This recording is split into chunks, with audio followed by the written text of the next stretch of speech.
Sheila Alun, Dinda Kirana tengah sibuk menjalani proses syuting sinetron stripping SCTV bertajuk Takdir Cinta Yang Kupilih.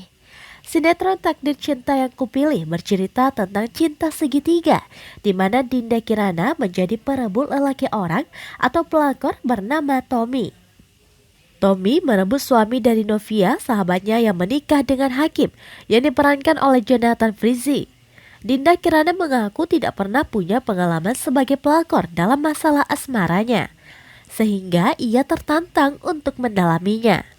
Meski begitu, wanita berusia 27 tahun itu mudah bergaul dengan lelaki.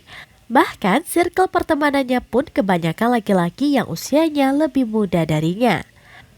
Selain itu, kekasih Nova Samudra tersebut tipikal wanita yang bucin. Ia hanya mencintai satu orang saja dan mengubur rasa suka dengan lelaki lain.